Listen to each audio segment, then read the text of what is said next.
El movimiento más importante de Claudia Sheinbaum no fue levantar la voz. Fue dejar que el caso avanzara hasta donde sus adversarios menos querían, al terreno de la responsabilidad legal y de la soberanía nacional. Todo estalló cuando el tema de Chihuahua dejó de ser un rumor incómodo y se convirtió en una investigación formal. Agentes extranjeros, un operativo sensible, una gobernadora panista bajo presión y al menos 50 personas llamadas a declarar en política. Una cifra así no es un detalle administrativo. Es una señal de que alguien está reconstruyendo la cadena completa: quién autorizó, quién participó, quién sabía y quién intentó controlar la versión pública. Ahí Sheinbaum tomó una decisión calculada. No convirtió el caso en un show personal. No salió a perseguir titulares. Tampoco permitió que la oposición lo redujera a una disputa partidista. Su línea fue más fría a la Constitución. La Fiscalía y las instituciones tienen que hablar. Y esa frialdad fue precisamente lo que encendió la alarma en sus adversarios. Porque si Claudia Sheinbaum gritaba, podían acusarla de persecución. Si callaba, podían acusarla de debilidad. Pero al colocar el caso en manos de la Fiscalía General de la República, dejó a María Eugenia Campos en una zona mucho más peligrosa, la zona de los documentos, los testimonios y las contradicciones. Mientras tanto, la oposición intentó mover el foco, que se hablara de Sinaloa, que se hablara de Rubén Rocha Moya, que se hablara del helicóptero militar que cayó en Mazatlán, que se hablara de cualquier cosa menos de Chihuahua. Pero el problema era que la calle ya había entrado en escena. En Chihuahua, las protestas no repetían un eslogan cualquiera.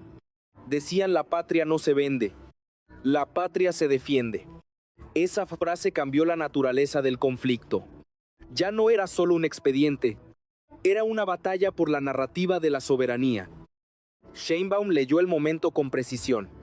Sabía que un choque directo con Estados Unidos podía escalar demasiado rápido, pero también sabía que ignorar la presencia de agentes extranjeros habría sido leído como una cesión política. Por eso eligió una estrategia intermedia, pero contundente: no romper el tablero, sino obligar a todos a jugar bajo reglas mexicanas. Y cuando una presidenta logra que sus adversarios reaccionen, se contradigan y busquen distraer al país, sin tener que explicar cada paso, significa que el centro del poder narrativo ya cambió de manos. La pregunta que queda abierta es la más incómoda si no había nada que ocultar. ¿Por qué tantos actores intentaron cambiar la conversación al mismo tiempo? La presión sobre Claudia Sheinbaum no venía únicamente desde Chihuahua. El problema era mucho más grande. Mientras México intentaba contener el impacto político del caso de los agentes extranjeros, al mismo tiempo el escenario internacional empezaba a incendiarse alrededor de Donald Trump. Otro intento de atentado, otra evacuación, otro cierre de seguridad cerca de la Casa Blanca. Y otra vez aparecía la misma pregunta: ¿qué está pasando realmente en Estados Unidos? Sheinbaum entendía perfectamente el contexto.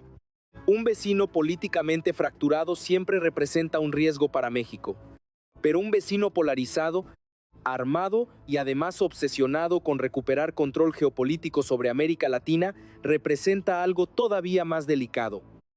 Porque mientras Trump enfrentaba bajos niveles de aprobación, inflación acumulada, desgaste político y ataques constantes, comenzó a intensificar su narrativa internacional. Y ahí México entró nuevamente en el centro del tablero. La presidenta mexicana observó algo que pocos estaban diciendo abiertamente cuando Washington entra en crisis interna. América Latina suele convertirse en territorio de presión política, económica y mediática. Por eso Sheinbaum empezó a endurecer poco a poco su discurso sobre soberanía.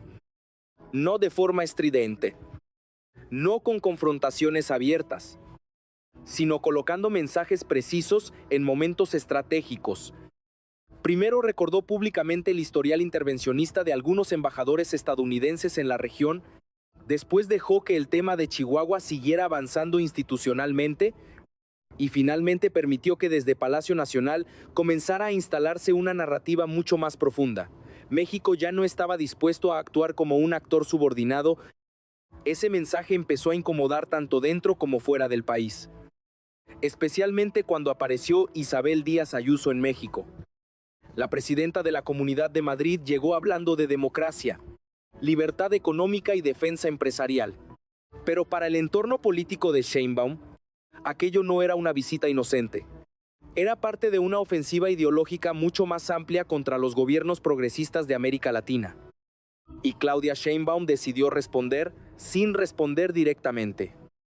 Mientras Ayuso criticaba supuestos riesgos para la democracia mexicana, el gobierno federal empezó a exhibir datos económicos que complicaban el discurso opositor. Desempleo cercano al 3%. Exportaciones históricas. Peso relativamente estable. Incrementos al salario mínimo. Inversión extranjera sostenida. La narrativa cambió rápidamente, porque entonces la discusión dejó de ser ideológica y comenzó a ser comparativa. ¿Realmente México estaba destruyendo la economía? ¿O simplemente estaba construyendo un modelo distinto al que defendían las élites tradicionales? Sheinbaum aprovechó ese momento con mucha precisión política. No convirtió a Ayuso en protagonista. La redujo a símbolo, el símbolo de una derecha internacional que todavía veía a América Latina como un territorio donde podía dictar lecciones políticas y económicas, y eso conectó inmediatamente con otro tema sensible, la memoria histórica. Las protestas de comunidades indígenas contra Ayuso terminaron reforzando indirectamente la narrativa presidencial, porque el conflicto dejó de ser solamente económico. Empezó a tocar identidad, soberanía y dignidad nacional. Ahí Claudia Sheinbaum encontró un terreno extremadamente poderoso. Ya no hablaba solo como presidenta. Comenzaba a hablar como la figura que intentaba defender la autonomía política de México frente a presiones externas, pero el problema para la oposición era todavía mayor. Mientras intentaban cuestionar al gobierno federal, sus propias fracturas internas empezaban a explotar públicamente. El PAN en Sinaloa ignorando instrucciones nacionales, diputados contradiciendo a su dirigencia, acusaciones cruzadas, crisis de liderazgo. Y Sheinbaum observaba todo eso desde una posición mucho más cómoda de lo que muchos esperaban. Porque mientras sus adversarios trataban de pelear varios incendios al mismo tiempo, ella lograba instalar una idea extremadamente peligrosa para la oposición. El verdadero caos no estaba en Morena. El verdadero caos estaba del otro lado.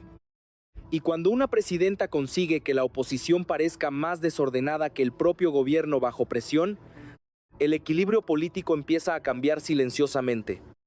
Pero lo más delicado aún no había llegado. Porque detrás del discurso sobre soberanía, embajadores y agentes extranjeros, empezaba a aparecer una palabra mucho más explosiva: intervención. La situación explotó cuando Claudia Sheinbaum dejó de hablar únicamente de cooperación y empezó a insinuar algo mucho más sensible. México no permitiría operaciones fuera del marco legal federal, vinieran de donde vinieran. Ahí cambió completamente el nivel del conflicto. Porque una cosa es coordinar seguridad con Estados Unidos, otra muy distinta es permitir que actores extranjeros participen en operativos dentro del territorio mexicano sin control político total del gobierno federal. Y justamente esa era la sospecha que comenzaba a crecer alrededor del caso Chihuahua. La presidenta entendía perfectamente el riesgo. Sí exageraba el discurso. Podía abrir una crisis diplomática con Washington, pero si minimizaba el tema, corría el riesgo de parecer incapaz de defender la soberanía nacional frente a una ciudadanía cada vez más desconfiada de la influencia estadounidense. Entonces Sheinbaum volvió a elegir el terreno institucional, pero esta vez con mensajes mucho más directos. Recordó públicamente que la única autoridad competente para investigar posibles violaciones relacionadas con seguridad nacional era la Fiscalía General de la República. Y esa frase cayó como una bomba política sobre el gobierno de María Eugenia Campos, porque automáticamente colocaba a la administración estatal en posición defensiva. ¿Quién autorizó realmente el operativo? ¿Qué tipo de coordinación existía con actores estadounidenses? ¿Hasta dónde llegaban los acuerdos con el consulado norteamericano? ¿Y por qué había tantas contradicciones públicas? Cada nueva pregunta aumentaba la presión. Y mientras eso ocurría, otro elemento empezó a tensar todavía más el ambiente: el perfil del embajador Ronald Johnson. Sheinbaum nunca necesitó acusarlo directamente. Bastó con recordar discretamente su historial ligado a estructuras de inteligencia y seguridad estadounidenses. Eso fue suficiente para que el debate explotara en medios, redes y círculos políticos. Porque en América Latina, la memoria sobre operaciones encubiertas de Estados Unidos sigue viva. Y la oposición cayó en una trampa complicada. Mientras intentaban defender la narrativa de cooperación internacional, comenzaron a parecer demasiado cercanos a intereses extranjeros en un momento donde la opinión pública empezaba a radicalizarse alrededor del tema de soberanía. La presidenta aprovechó ese cambio emocional con enorme habilidad. No convirtió el conflicto en antiamericanismo abierto. Eso habría sido demasiado costoso económicamente. En lugar de eso, transformó la discusión en algo más poderoso políticamente: respeto institucional. México coopera. Sí, pero México decide. Ese fue el mensaje. Y funcionó. Porque incluso sectores moderados comenzaron a preguntarse si realmente algunos gobiernos estatales estaban actuando con demasiada autonomía en temas extremadamente sensibles. Mientras tanto, del otro lado del escenario político, Acción Nacional empezaba a fracturarse frente a las cámaras. Lo de Sinaloa fue devastador para ellos. Los propios militantes panistas, acusando a sus diputados de no representar al partido, dirigencias estatales ignorando instrucciones nacionales, reclamos públicos contra Jorge Romero, señalamientos de falta de liderazgo. Sheinbaum observaba cómo la oposición desperdiciaba el momento exacto donde debía aparecer fuerte. Y eso le daba margen político. Porque mientras Morena enfrentaba cuestionamientos complejos sobre seguridad, la oposición transmitía una imagen todavía peor: desorden, desesperación y ausencia de dirección. La presidenta entendió entonces algo clave. El verdadero peligro para sus adversarios no era únicamente el avance de Morena, era que comenzaban a perder credibilidad como alternativa de poder. Y justo cuando la oposición intentaba reorganizarse, apareció otro elemento que terminó elevando aún más la tensión nacional. Donald Trump volvió a hablar sobre extender su permanencia en el poder. Las alarmas se encendieron otra vez, porque desde México, Sheinbaum veía cómo Estados Unidos entraba en una etapa de polarización extrema, mientras simultáneamente aumentaban las presiones políticas, mediáticas y estratégicas sobre América Latina. Y ahí comenzó a tomar forma una sospecha mucho más inquietante. Tal vez el conflicto de Chihuahua no era un episodio aislado. Tal vez era apenas una pieza dentro de un reacomodo regional mucho más grande. Claudia Sheinbaum entendió algo que muchos gobiernos latinoamericanos descubren demasiado tarde cuando Estados Unidos atraviesa una crisis interna profunda. La presión exterior rara vez disminuye. Normalmente aumenta. Y eso era exactamente lo que ella estaba observando. Donald Trump enfrentaba intentos de atentado, una polarización social creciente, desgaste económico y niveles de desaprobación incómodos. Pero al mismo tiempo, comenzaba a endurecer su discurso político y a reactivar viejas narrativas sobre seguridad, narcotráfico y control regional. Ahí Sheinbaum empezó a conectar piezas. El indulto a Juan Orlando Hernández no fue leído únicamente como una decisión polémica. Dentro del entorno político mexicano, comenzó a interpretarse como una señal estratégica. Un expresidente condenado por narcotráfico recibiendo respaldo político mientras simultáneamente crecían discursos agresivos hacia gobiernos latinoamericanos incómodos para Washington. La contradicción era demasiado evidente. Y Sheinbaum decidió explotarla políticamente sin necesidad de confrontar directamente a Trump. Ese fue uno de sus movimientos más inteligentes.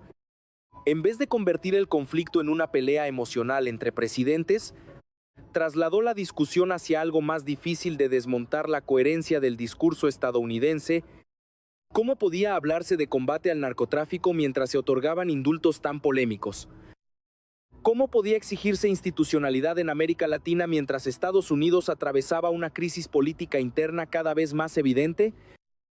La presidenta dejó que esas preguntas circularan solas. Y funcionó.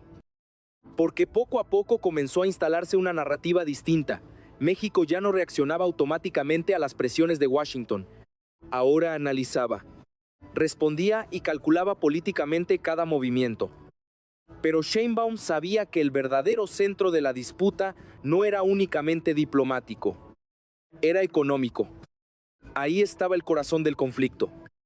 Mientras Trump endurecía posiciones y sectores conservadores internacionales criticaban al gobierno mexicano, Sheinbaum empezó a reforzar un mensaje extremadamente poderoso.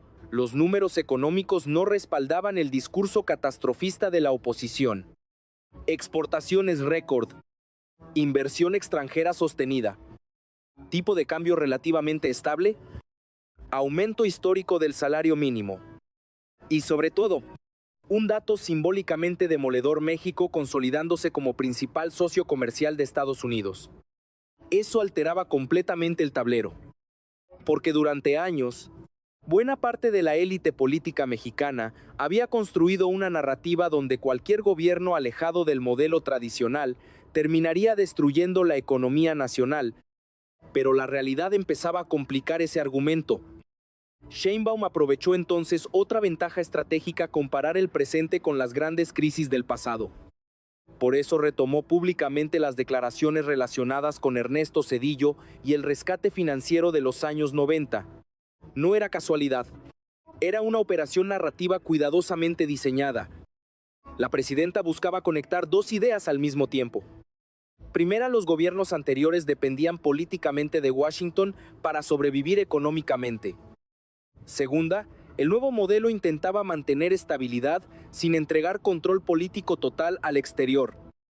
Ese contraste comenzó a golpear muy fuerte, especialmente porque la oposición enfrentaba un problema gravísimo: seguía defendiendo figuras y discursos asociados al viejo modelo económico, mientras buena parte de la población todavía recordaba crisis, devaluaciones y pérdida de poder adquisitivo. Sheinbaum entendió que la memoria económica también es poder político. Y ahí apareció otro elemento decisivo: Isabel Díaz Ayuso. La dirigente española llegó intentando cuestionar el rumbo mexicano, pero terminó fortaleciendo indirectamente la narrativa presidencial. Porque cuanto más hablaba sobre libertad económica y riesgos populistas, más fácil resultaba para Sheinbaum presentar a la oposición mexicana como un bloque alineado con intereses externos y desconectado de la realidad social del país. La presidenta aprovechó incluso las contradicciones económicas europeas para reforzar el contraste: desempleo alto en España, deuda pública elevada, crisis sociales acumuladas. Mientras tanto, México mantenía crecimiento exportador y relativa estabilidad macroeconómica. No era un triunfo absoluto. Sheinbaum sabía perfectamente que México seguía enfrentando informalidad, desigualdad y salarios insuficientes para millones de personas. Pero políticamente no necesitaba presentar un país perfecto. Le bastaba con demostrar que el desastre anunciado por sus adversarios no estaba ocurriendo. Y esa diferencia era enorme. Porque cuando una oposición apuesta toda su estrategia a convencer al país de un colapso inminente y ese colapso no aparece, empieza a perder credibilidad rápidamente. Ahí, Claudia Sheinbaum consolidó una de sus principales fortalezas políticas: proyectar estabilidad en medio del caos regional. Pero todavía quedaba una amenaza pendiente. Porque mientras la presidenta avanzaba en soberanía, economía y control narrativo, el tema de seguridad seguía abierto. Y casos como Segalmex podían convertirse en una bomba interna extremadamente peligrosa para Morena si no eran manejados con precisión absoluta. El caso Segalmex representaba un riesgo político enorme para Claudia Sheinbaum. No solo por el dinero involucrado, no solo por las detenciones, sino porque la oposición necesitaba convertir ese escándalo en la prueba definitiva de que Morena no era diferente a los gobiernos anteriores. Y Sheinbaum lo sabía perfectamente. Por eso su estrategia alrededor del caso fue completamente distinta a la lógica tradicional del sistema político mexicano. No intentó desaparecer el tema. No intentó bloquear investigaciones. No intentó proteger públicamente a todos los involucrados. Al contrario, La narrativa presidencial comenzó a construirse sobre una idea muy específica: si hubo corrupción. Pero ahora sí hay consecuencias. Ese matiz cambió completamente el impacto político del escándalo, porque durante décadas, gran parte de los grandes casos de corrupción terminaban exactamente igual: impunidad, silencio y carpetazos. Pero en Segalmex aparecieron investigaciones abiertas, exfuncionarios detenidos, cuentas congeladas y nuevos procesos judiciales. Sheinbaum entendió que el costo político de reconocer el problema era menor que el costo de parecer encubridora. Y eso volvió a colocar a la oposición en una posición incómoda, porque mientras intentaban usar Segalmex como símbolo de corrupción estructural, el gobierno respondía mostrando investigaciones activas, órdenes judiciales y recuperación de recursos. El mensaje era evidente: la corrupción no desaparece automáticamente con un cambio de gobierno, pero la diferencia está en si el poder decide ocultarla o perseguirla. Ese argumento empezó a funcionar, especialmente porque la oposición arrastraba un problema histórico enorme. Millones de mexicanos todavía asociaban al PRI y al PAN con décadas completas de escándalos impunes. Entonces Sheinbaum comenzó a construir una comparación política extremadamente efectiva. Antes, decía implícitamente la narrativa oficial: el sistema protegía, ahora el sistema investiga. Y mientras esa discusión avanzaba, la presidenta seguía reforzando otra idea central: México estaba entrando en una nueva etapa de autonomía política. La combinación era poderosa: soberanía frente a presiones externas, institucionalidad frente a operativos cuestionados, estabilidad económica frente a narrativas de desastre, y combate a la corrupción incluso dentro del propio movimiento gobernante. Eso comenzó a consolidar la imagen de Sheinbaum como una presidenta mucho más pragmática y calculadora de lo que muchos esperaban. Pero al mismo tiempo aumentaba la tensión, porque cuanto más avanzaban las investigaciones sobre Chihuahua, más se complicaba la situación para sectores de la oposición ligados al tema de seguridad y cooperación internacional. Y cuanto más se profundizaba Segalmex, más difícil resultaba para Morena sostener el discurso moral absoluto de los primeros años de la llamada Cuarta Transformación. Sheinbaum quedó atrapada entre dos fuegos. Si endurecía demasiado las investigaciones, podía provocar fracturas internas dentro de Morena. Pero si frenaba los procesos, perdería credibilidad frente a una ciudadanía que exigía resultados reales. Entonces eligió nuevamente el camino más frío: administrar políticamente el equilibrio. Ni protección total, ni ruptura total. Instituciones avanzando lentamente mientras el gobierno mantenía control narrativo, y hasta ese momento, la estrategia parecía funcionar. Porque mientras la oposición intentaba instalar la idea de un país fuera de control, Claudia Sheinbaum seguía proyectando algo mucho más importante en política: capacidad de conducción. Ese punto es fundamental. Los gobiernos no sobreviven únicamente por resultados económicos o por discursos ideológicos. Sobreviven cuando la población percibe que todavía existe alguien manejando el timón en medio de la crisis. Y Sheinbaum estaba logrando exactamente eso. Incluso cuando alrededor del país crecían conflictos simultáneos: Chihuahua, Sinaloa, presión internacional, polarización regional, fracturas opositoras y tensiones con Estados Unidos. La presidenta mantenía el centro del tablero político, pero esa posición también tenía un precio, porque mientras más poder concentraba narrativamente, más expectativas generaba. Y ahí aparece la verdadera pregunta que comienza a definir el futuro de su gobierno. ¿Podrá Claudia Sheinbaum sostener esta estrategia de equilibrio cuando las tensiones externas y las presiones internas empiecen a chocar al mismo tiempo? Porque una cosa es administrar crisis aisladas, otra muy distinta es gobernar cuando todas explotan simultáneamente. Y justamente hacia ahí parece dirigirse el escenario político mexicano. Claudia Sheinbaum llegó a este momento entendiendo algo que muchos presidentes descubren demasiado tarde: el poder no se pierde únicamente cuando cae la economía o cuando sube la violencia. El poder empieza a erosionarse cuando un gobierno deja de controlar la narrativa de hacia dónde se dirige el país. Y hasta ahora, ella ha evitado exactamente eso. Mientras Donald Trump endurece discursos, mientras sectores conservadores internacionales intentan presionar a México, mientras la oposición mexicana se fractura entre disputas internas y contradicciones estratégicas, Sheinbaum ha mantenido una línea constante: soberanía, estabilidad y control institucional. No es casualidad, es una estrategia, porque la presidenta entendió que el verdadero campo de batalla no está solamente en las elecciones ni en las conferencias de prensa. Está en la percepción colectiva de quién transmite orden en medio del caos. Y hoy, guste o no, Claudia Sheinbaum aparece como la figura que sigue tomando decisiones mientras otros reaccionan desesperadamente a los acontecimientos. Pero el riesgo sigue creciendo. Las investigaciones en Chihuahua continúan abiertas. La presión sobre figuras opositoras no desaparece. La relación con Estados Unidos seguirá entrando en zonas sensibles mientras Washington atraviese su propia crisis política interna. Y dentro de Morena también existen tensiones que podrían explotar más adelante. Sheinbaum todavía no enfrenta su prueba más difícil.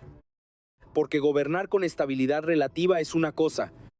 Gobernar cuando coinciden presión internacional, disputas internas, crisis de seguridad y desgaste económico al mismo tiempo es algo completamente distinto. Ahí es donde realmente comenzará a definirse su presidencia. Sin embargo, hasta este momento, hay algo que resulta imposible ignorar. Cada vez que intentan mover el foco hacia otro escándalo, el nombre de Claudia Sheinbaum vuelve al centro del tablero político nacional. Cada vez que la oposición intenta instalar una narrativa de caos total, termina exhibiendo sus propias fracturas. Y cada vez que actores internacionales intentan cuestionar el rumbo mexicano, el gobierno responde reforzando la idea de autonomía nacional. Eso no significa que el escenario esté resuelto. Significa algo mucho más importante: que la batalla política apenas está entrando en una nueva etapa. Una etapa donde ya no solo se discute quién gobierna México, ahora también se discute quién define realmente los límites del poder, la soberanía y la influencia extranjera dentro del país. Y en medio de ese choque, Claudia Sheinbaum parece haber tomado una decisión definitiva: no retroceder. Porque cuando una presidenta convierte cada crisis en una oportunidad para consolidar control político, el problema para sus adversarios deja de ser una elección. El problema empieza a ser el futuro completo del equilibrio político mexicano. Si llegaste hasta aquí, deja tu comentario y dime algo. ¿Crees que Claudia Sheinbaum está fortaleciendo la soberanía de México o simplemente está entrando en un conflicto cada vez más peligroso? Suscríbete y activa las notificaciones. Porque lo que viene después podría cambiar por completo el mapa político de México y de América Latina.